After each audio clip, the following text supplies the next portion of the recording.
Welcome, everybody. I want to welcome you to the Penn AI Tech Collaboratory monthly webinar. My name is George Demiris, and the Penn Artificial Intelligence and Technologies for Healthy Aging Collaboratory is an initiative here at the University of Pennsylvania funded by the National Institute on Aging. And in our monthly webinars, we get the opportunity to hear from experts in the field, sharing their insights, around emerging technologies, innovation, or challenges and opportunities with aging and dementia care. Today, we're very happy to have Dr. Clara Berridge with us from the University of Washington. Dr. Berridge is Associate Professor and Katherine Hall Chambers Scholar in the School of Social Work at the University of Washington, where she's also Adjunct Associate Professor in the Evans School of Public Policy and Governance and core faculty in the Disability Studies program. Her research examines the ethical and policy implications of data-intensive technologies for elder care and how to promote sociotechnical practices in ways that do not marginalize, isolate, or diminish their participants.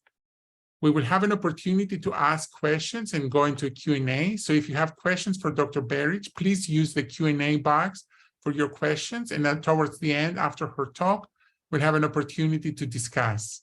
Again, thank you, Dr. Berridge. The floor is yours. Thank you. I'm going to share my screen here. All right. And are you seeing my full slide page? Yes. Great, thank you. So I am really delighted to be invited. Thank you for having me. I've been enjoying this series. It's an honor to be a part of it. I'm going to open with a story. So imagine a senior housing organization that's serving a diverse population of older adults in independent living apartments. And these residents are relatively well served because there are social workers on site in their apartment buildings to assist with benefits, access, and activities and all sorts of things. And the organization has been getting great publicity lately, including from the mayor of the city for its technological innovation. Their latest offering has been a sensor system that they're subsidizing for their residents who will take it. And the goal of the sensors is to be able to predict and detect health events or problems that need attention.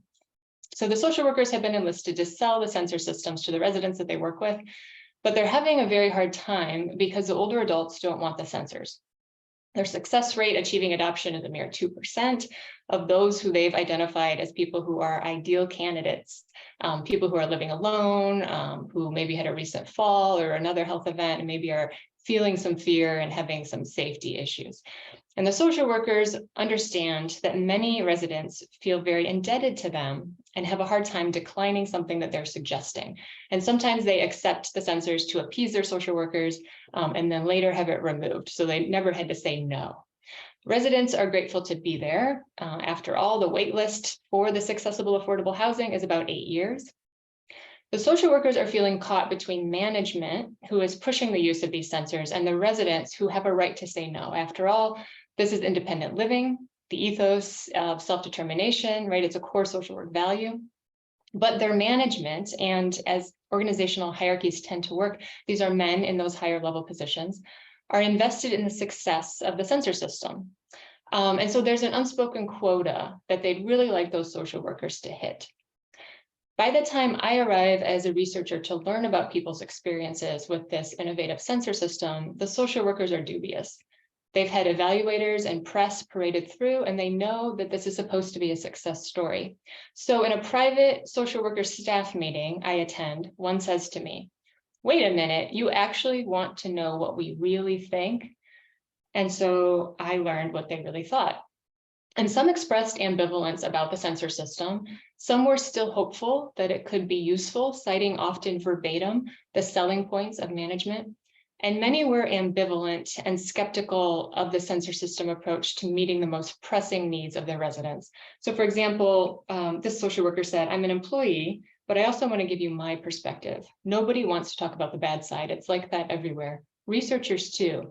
It's easy to kind of distort. It's easy to disregard the critical thinking."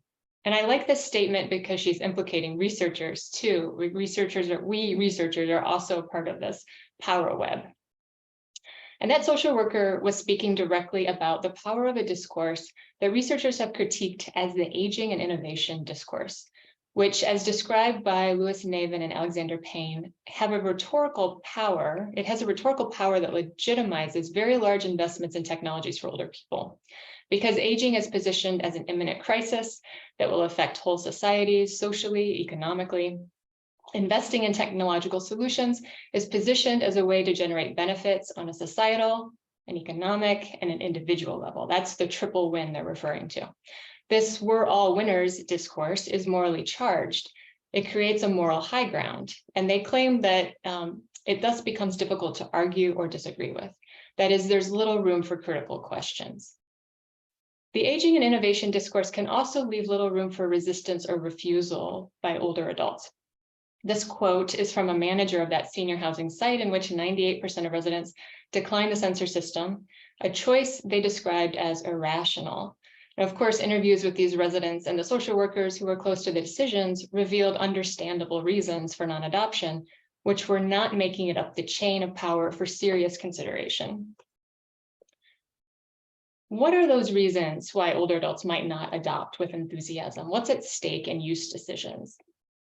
The practices that develop around monitoring technologies can negatively impact older adults when greater exercise of power over aspects of their lives is authorized. For instance, a recent ethnography that I have cited on this slide of dementia care dyads revealed ways in which using sensors and fall detectors led caregivers to unnecessarily restrict movement and remove privileges. It also led them to reduce their personal visits. Older adults may experience other infringements on self-determination, including right to risk. It could mean that they're subjected to further scrutiny or other forms of monitoring. Amanda Lazar, who presented earlier in this webinar series, has noted that the implications can be particularly charged for people living with dementia, with the potential to impact where they are deemed fit to live. Another consideration of what's at stake is how the offering of technology is likely to begin to crowd out alternative forms of monitoring, which for the older adult could mean fewer options, which could undermine use of technologies that is truly voluntary. An underlying problem that has negatively impacted our ability to address these risks is that the ethics research, say 10 to 15 years ago, had been really slow to emerge, particularly in the US. The ethics conversation has not kept pace with the developments in technology and the enthusiasm in the technology. And that focus on ethics, while it's stronger, far stronger now in academia, where implicated values are increasingly articulated in relation to ethical principles and are studied directly in ways that make space for and draw out the meanings attached to these values by older adults themselves. But despite these gains, the lag has contributed to a significant translation gap between that work of taking seriously ethics and values on the ground, how they play out in real life, and real world implementation, design, policy, and practice. For example, let's look for a minute at the issue of control. I surveyed about 900 people over age 50 about their comfort with a range of care technologies. So from location tracking for safety to telepresence robots to social robots that use natural language processing. And then we asked how important these general options on the table on the screen would generally be. And as shown from left to right, they could select not at all important all the way to extremely important. And if you look at the high percentages of people who select important or extremely important, it's pretty clear that these control options matter to people. The percentage of people who felt that pausing a technology is an option that is important or extremely important is 94%. This sample is not living with dementia. It did include more than 200 people who reported having concerns about their memory or having been seen by a doctor about their memory.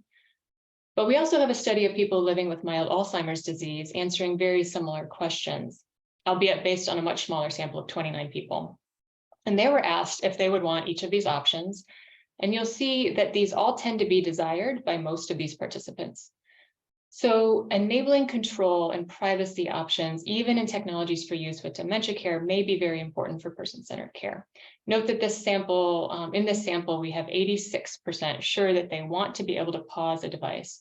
And in that larger survey previously mentioned, a full 94% thought that that would be very important.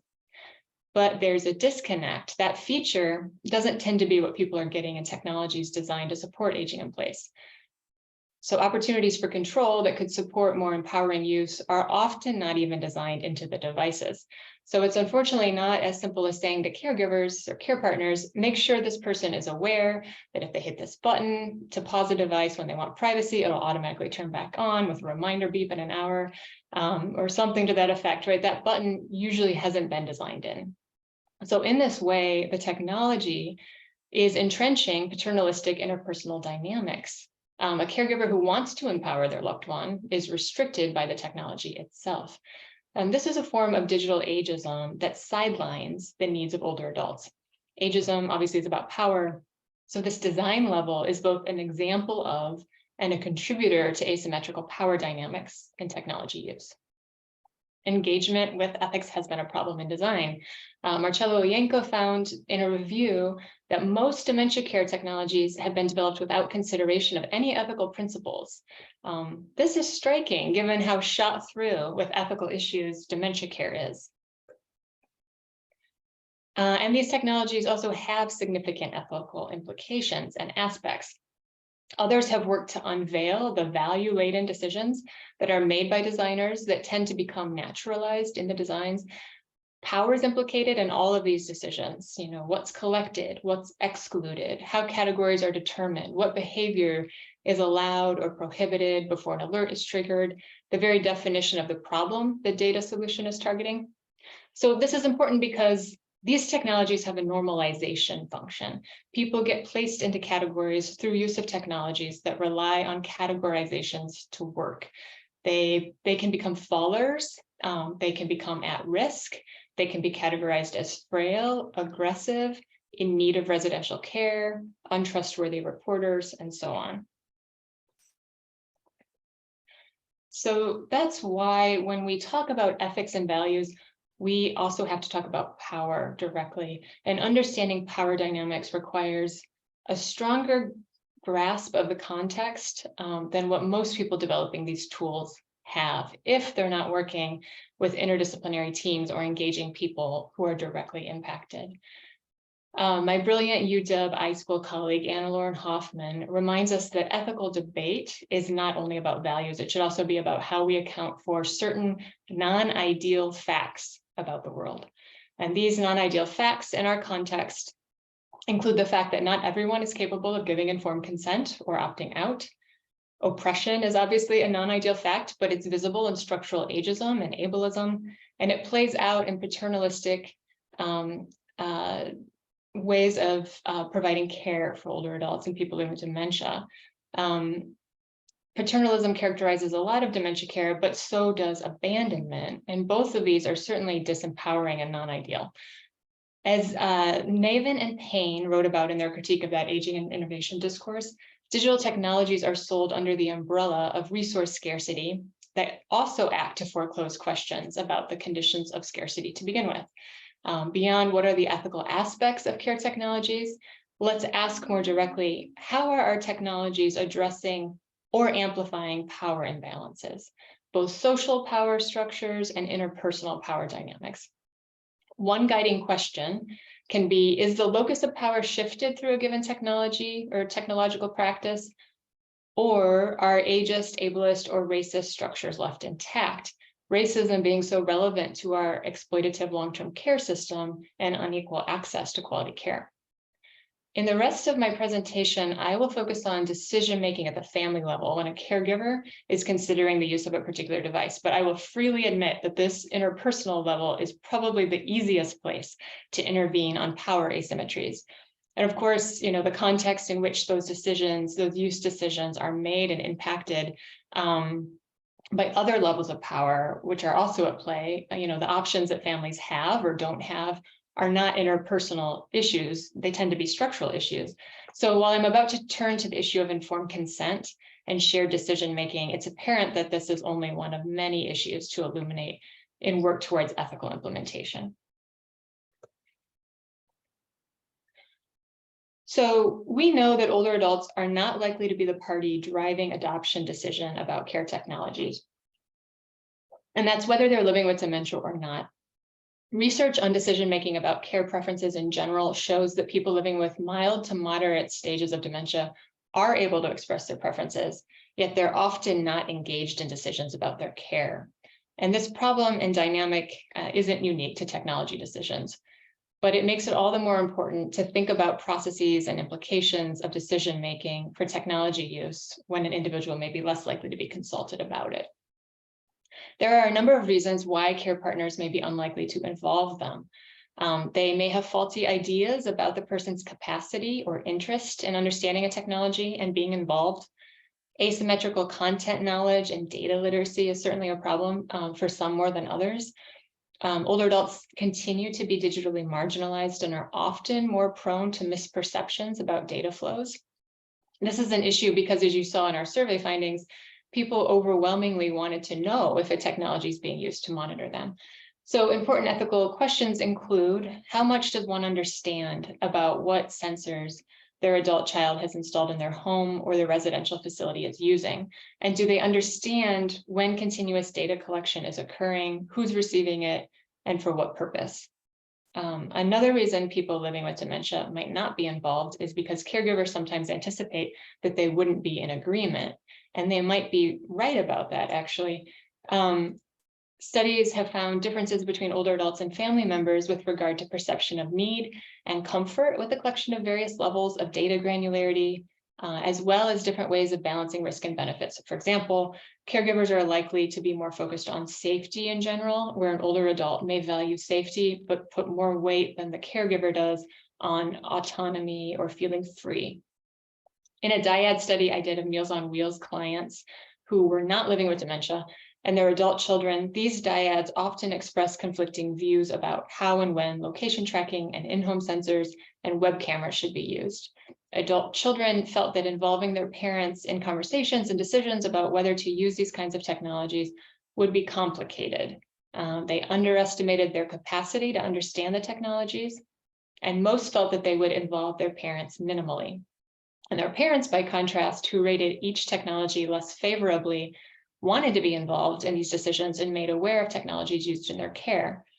Even in this case where older parents are living at home and clearly capable of giving informed consent or informed refusal, adult children reported that they may judge it easier to use monitoring devices without discussion in order to avoid potential conflict. These adult children study participants also widely perceived that they had the ability to persuade their parents to adopt, and they expected initial resistance. And they even had some perspective on why that might be. Some stated, for example, as a caregiver, I would want it, but if I were my mom, I would not. But still, they expected eventual acceptance. And that finding mirrors some other work by Louis Navin on the paternalistic framing of older adults. Resistance as initial versus real resistance to technology. And that critique is not to say that there's no room for negotiation, to communicating one's perspective and convincing someone with more information to agree with you. And of course, older adults often want to prioritize making things easier for their care partner. Care partner peace of mind tends to matter a lot to people. So making that older person aware that it could offer that would certainly be important. But the overarching point is that the dissemination of technologies is outpacing our understanding of how to help families, care workers or facilities, and even policymakers think about and involve older adults in decisions about how they want to be monitored. And left without tools to help with these conversations and decisions, we find evidence that in the real world, care partners are using the following kinds of techniques: persuading, pressuring, bypassing, overriding older adults, issuing ultimatums, it's this or a nursing home, moralizing discourse, this is the right thing to do, don't you want to take care of yourself, just concealing use, doing it without their knowledge. And then finally, avoiding decisions altogether and possibly missing out on using technology in ways that could really be helpful to them. The question is, do these techniques used in practice set families up for successful use? Does this enable empowered technology use? And is this likely to make people feel cared for and respected? And racially minoritized and economically marginalized caregivers and older adults may have lower access to knowledge that's required to participate in informed and empowered decisions about technologies for care. And they may be less likely to have awareness of the options that are out there. So this digital divide we often talk about in this case isn't going to be bridged by innovative dementia or elder care tech if these options aren't even understood by intended users and if families are left to navigate the space alone. Thinking about how the digital divide plays out, let's touch on some more contexts where use decisions are not being supported.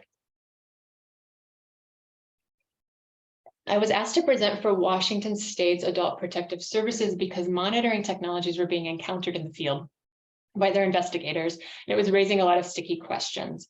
So I informally surveyed 42 of these investigators about their observations and their concerns.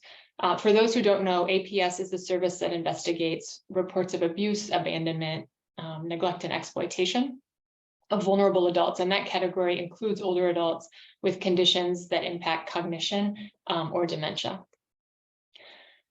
These are the technologies in order of how many APS investigators said that they're seeing these in the field. So lots of web cameras, sensors, doors and windows, other types of sensors that are detecting motion or indicating where someone might be in a home, what they're doing, some location tracking, and then some audio recording without visual.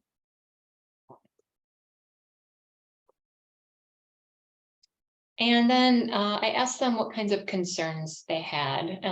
So in APS, investigators have the added consideration of the role of privacy in their work to protect vulnerable people in tricky power dynamics when they might be telling them the truth about what's going on in their home. So privacy and confidentiality, which surveillance technologies, if they're used by an abuser, could undermine. So among their top concerns are also the problem of consent over devices in use. So I don't know what to recommend if an individual lacks capacity to consent to a monitoring device and it's being proposed. I don't know if an individual gave consent or was consulted about a device used in their space. Some said they were concerned about nefarious use. Some had seen a family member or a guardian covering up or thwarting the use of a surveilling device. And other response options that aren't listed on the table because no one selected them are an individual living in a facility or adult family home wants a surveilling device in their living space and isn't permitted to have one. No one selected that. And a non-related paid caregiver covers up or thwarts use of a surveilling device. And none of these investigators had reported seeing that problem. In an interview study with state Medicaid home and community-based service waivers, directors of HCBS waivers, so these are programs through Medicaid that help people remain living in their home by providing home aid services, for example. We wanted to understand how technologies were being used, how they were being approved, and how they were being overseen. And we found that some states through Medicaid allowed and paid for location tracking, activity monitoring sensors. 1/3 of them covered cameras without specific consenting procedures. And this study is now dated. It was conducted in 2016. So use is now more widespread than what we report in the paper. But what we learned is that from the managers that consideration of ethical issues was really limited, that they weren't really having those conversations, but they were struggling to understand which circumstances warranted use of a monitoring technology. And this is a representative excerpt from an interview with a waiver manager talking about their beneficiaries. There's a consent factor there, he said, and understanding if the person knows if they're being monitored and if their representative is solely safety driven and doesn't include evaluation of dignity at risk. So there are a lot of factors. How informed is the person?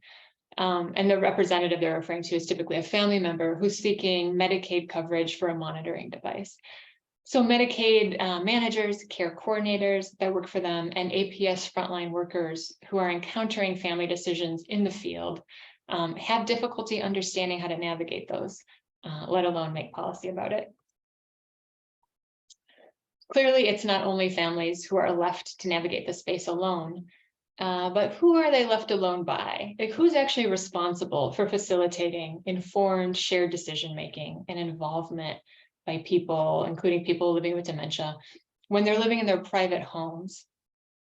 One barrier has been a lack of understanding how to present technologies and engage people in decisions about use. So how do we enable appreciation for what it might mean to use a given technology? What would it mean for their lives? And how do we communicate that to them before they've tried it?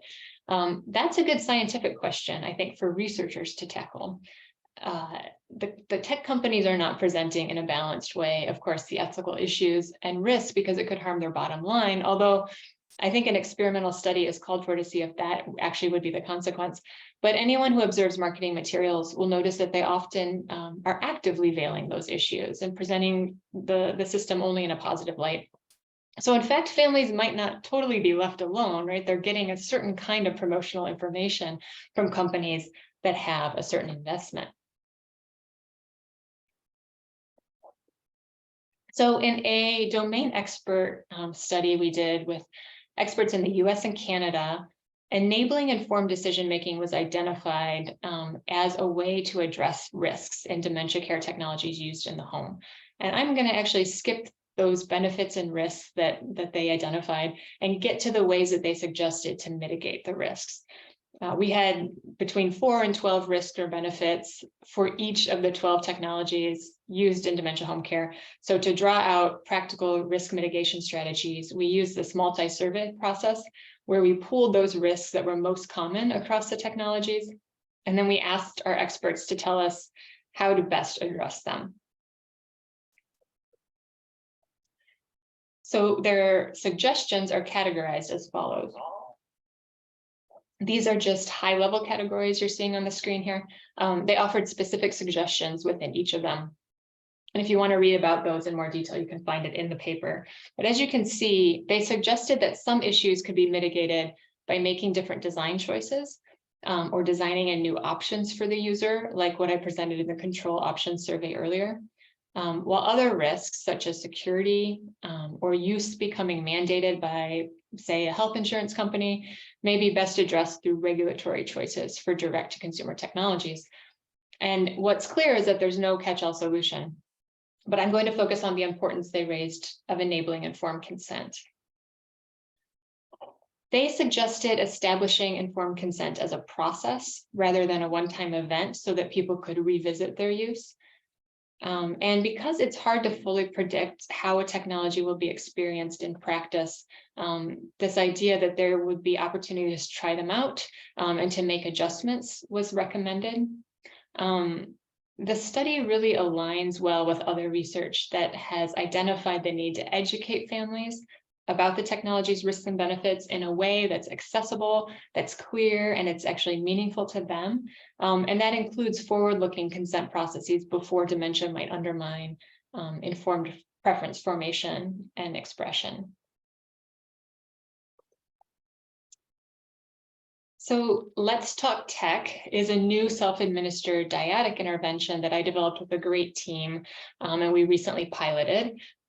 This intervention's purpose is to facilitate education and dyadic communication and preference formation and sharing of a person living with dementia's preferences for how technology might be used in their care.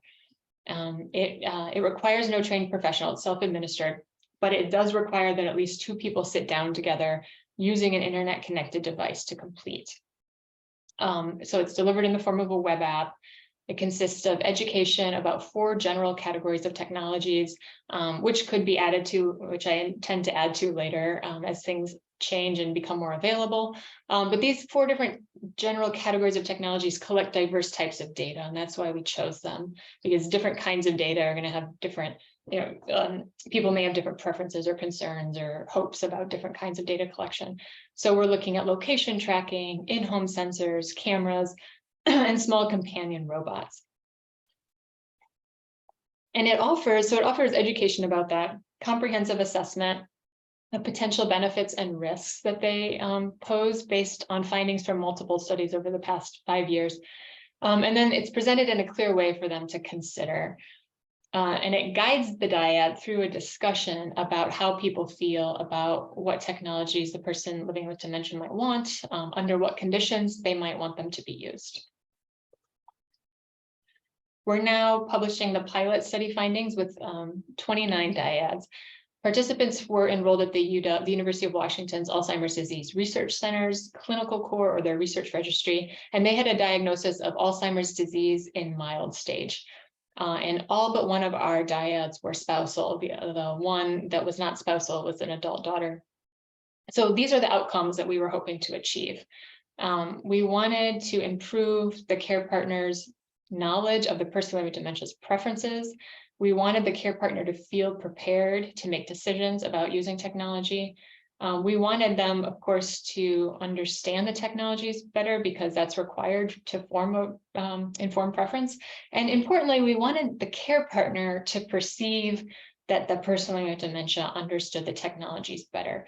And the reason we wanted to do that is because there's previous research that shows, and I presented a little bit earlier, that if a care partner doesn't think the person living with dementia will understand it, that's a barrier to them deciding they're going to involve them. And we wanted them to understand each other. We wanted them to feel heard and feel that their preferences were understood by the other person. We had statistically significant improvements on nearly all of these, with medium and large effect sizes. Care partners felt more understood by the person living with dementia as well, which was kind of an encouraging finding because the intervention really centers the voices of the people living with dementia. And so we did have some concern that we might have overcorrected for the fact that they aren't often given space. But both these data and the exit interviews showed that the care partners felt that they were able to express themselves and felt heard. In fact, even more than the person with dementia reported. So promising outcomes for a pilot study. So let's just hear some of the voices from the interviews. These are themes on the left, and on the right, I have some exemplary excerpts. I'm going to go through about 6 of them. Participants were reporting that they may have wanted to talk about technology. They had some idea that this was an important conversation to have, but that this intervention provided the opportunity to do so in a clear and, quote, non-threatening way. And care partners described feeling that they may not have known how to ask these questions without the intervention, and that it gave us the direction to talk about it just out front. So you'll see CP as care partner, person living with dementia, quotes are in bold. One of the most common themes was that it raised awareness about the options that were available to them. And this dyad on the slide is expressing that the care partner says, I'm 79. It's kind of like, whoa, there's a lot of new possibilities that we wouldn't even know existed. So I think it's important to really evaluate it and say, would this be helpful or not, you know? And there in the same dyad, the person with dementia said, yes, and that's very helpful to know what your options are. So while they were not asked about immediate behavior change. So we just did an immediate post-test, and then the pilot ended at that point. A few of the dyads volunteered that they had already taken action because of Let's Talk Tech. So for example, a dyad bought and installed a web camera. Another started using a caregiver app that they stopped using previously. A third started using an ID bracelet, which was one of the options presented in Let's Talk Tech. And each of these explain that this dyadic intervention had prompted those changes. Dyads reported that the intervention enabled them to share with each other their perspectives on values and areas of importance. So in this first dyad, the person with dementia says, yeah, it gave us an opportunity to look at how do we feel about these technological things. And the care partner said, add our input. Get to the heart of our core values and feelings about this stuff and provide input, and also learn a little bit about some of the things that are out there that we, the person living with dementia said, may not know about. I always find it neat that in sometimes dyads finish each other's sentences in interviews. Participants described how the intervention even prompted negotiation about possible technology use. They used the intervention excuse me, to discuss options and, quote, iron out feelings and preferences related to use. Person with dementia said, it's for clarification. I mean, no two people think exactly the same thing, no matter how long they've been together.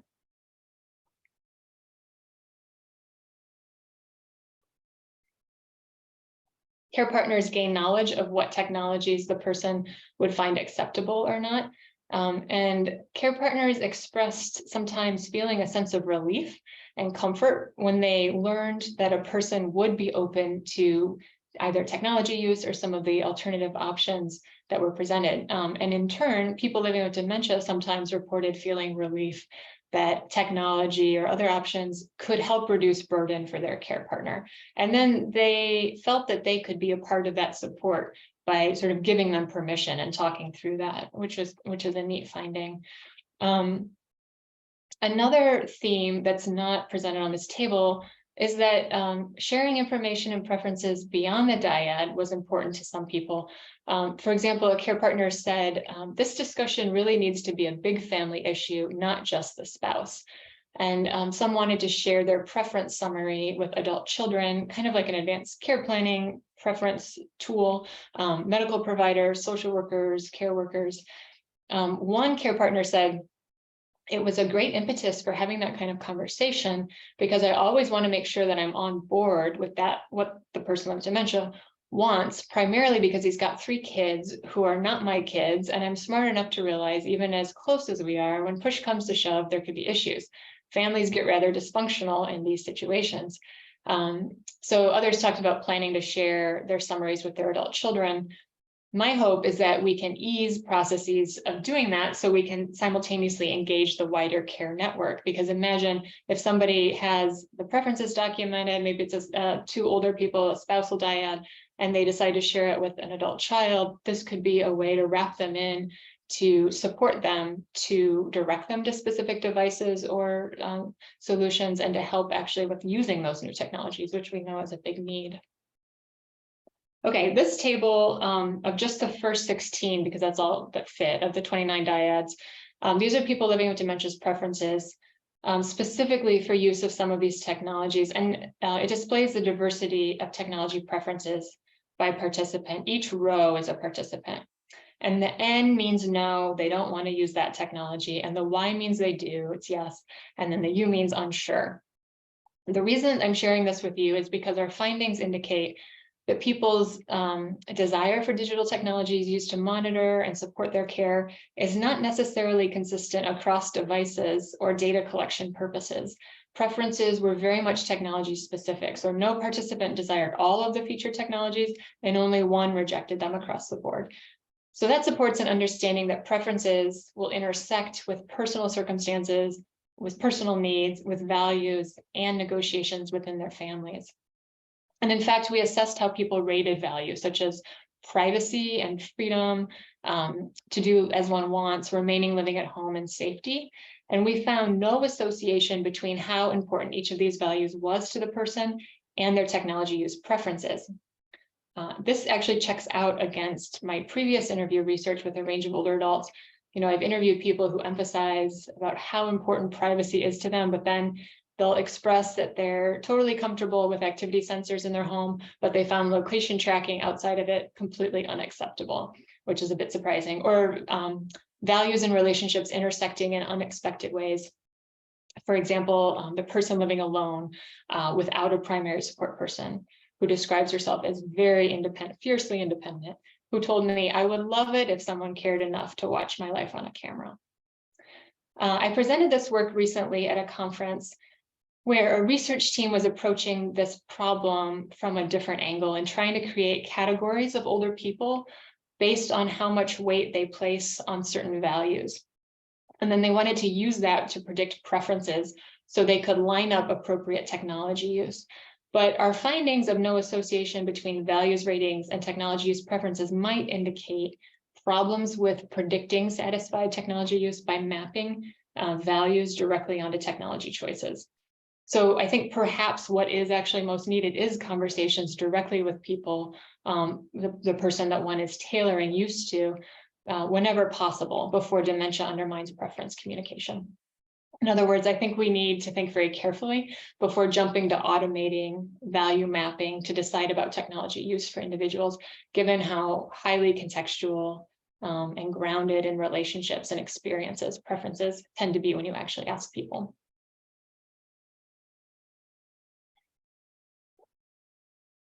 Someone who was in the audience at a recent talk I gave when I presented some findings from this Let's Talk Tech pilot said after presenting these findings, he said, wait a minute, people with dementia could participate in technology decisions? That would be a miracle. Well, it's not a miracle, but there were a lot of unknowns going into this. Can we effectively describe technologies to people with mild dementia via words and icons? Could we get dyads to sit down together to complete a 45-minute to an hour intervention on their own?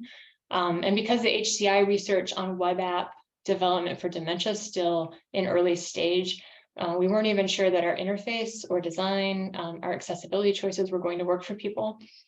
And most importantly, would we stress people out? Would people get more anxious learning about these technologies, or would it provoke conflict to talk about it? And we did assess care partner anxiety to make sure we weren't doing harm and anxiety was not impacted. So our findings of feasibility and preliminary efficacy are exciting because they show that these challenges could be overcome, and hopefully can help open some new doors to facilitating empowered, informed, shared decision-making, and ultimately satisfaction with their choices. Let's Talk Tech was developed with the support of the National Institute on Aging funding, MIK, and an unmatched team of mentors, clinician consultants, not all of whom are mentioned here, programmers, and a wonderful doctoral research assistant. And that's the end of my presentation. I look forward to our conversation.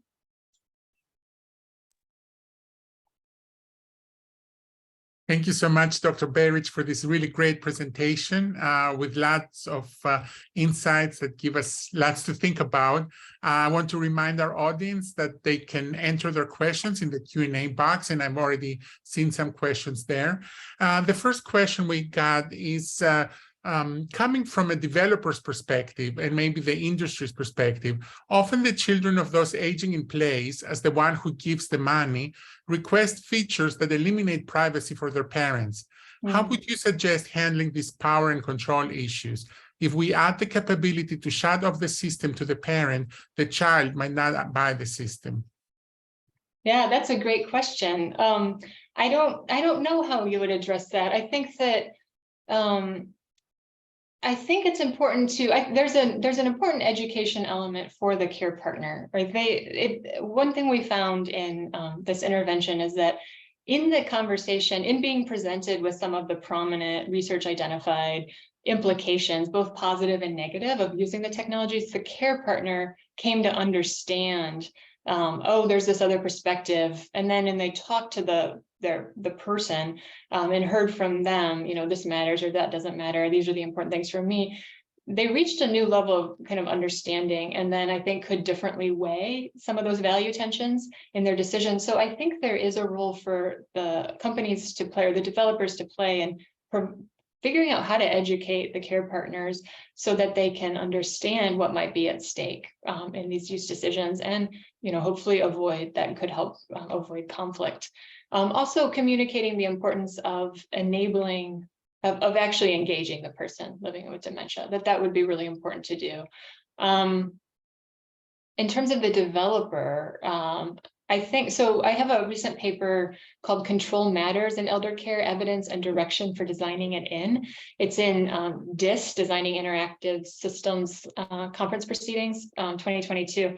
And we try to outline some specific ways that control can be designed in to systems. So I'm talking in this presentation about, in practice and interpersonal dynamics, how do we enable control? But there's a lot of, I think, creative work to be done in design and development. So we have some ideas in there, but that's not my space. And so I'm not going to have the best ideas for that. But I would say, I think there's evidence that it's important to do. And I wonder too, if it couldn't really help people with trust. If people are presented with balanced information, trust is an issue that prevents adoption, right? So building trust in the design and in the presentation and marketing of devices might be helpful. Great, thank you. Another question has to do with cognitive decline. We often talk about informed consent not being an event, but rather a process that people may change their mind with the lived experience of having the technology in their homes.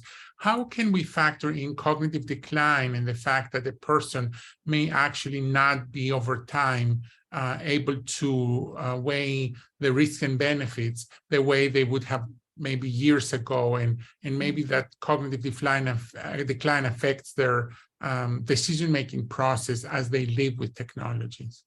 Yeah, that's a great question, and it's a challenge. So I think it speaks to the importance of having conversations as early as possible, so that a care partner, the person who might become a proxy decision maker eventually, has some understanding of that person's view or their values in relation specifically to data collection about them or technology use, so that they can make a decision that they feel better about. Because, you know, it is stressful, and research shows it's stressful for a care partner who doesn't know what their loved one would have wanted in any kind of decision related to care.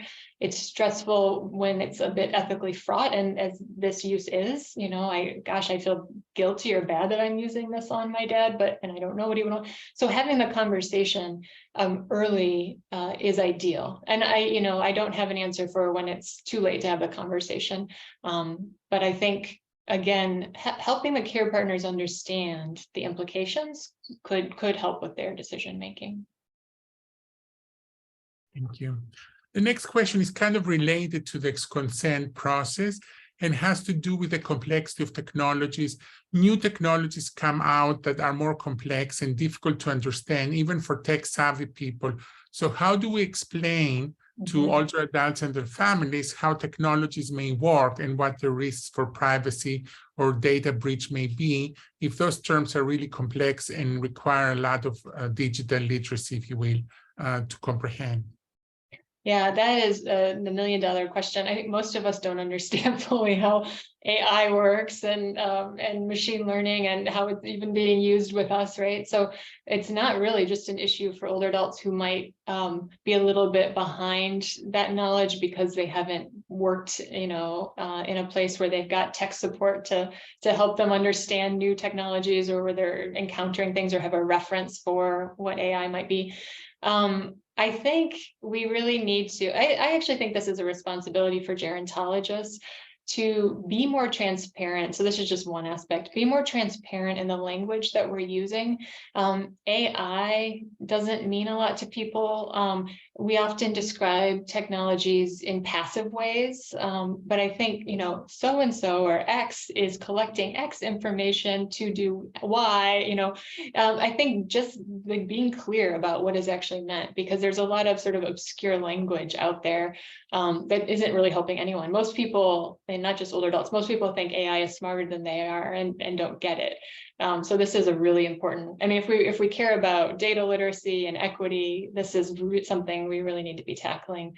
For older adults, so the way that I was able to kind of get to comprehension among people who had some cognitive impairment or who had no reference point for concepts like sensors was to pilot and test ways of describing it, and to try to attach, what is something in their life that actually will help them understand this. The doors opening at Walgreens when they walk up to it, that's a sensor. So how can I get from that to what I'm talking about? It takes piloting, it takes trial and error and really kind of intensive qualitative work to figure out what's gonna convey what they need to understand.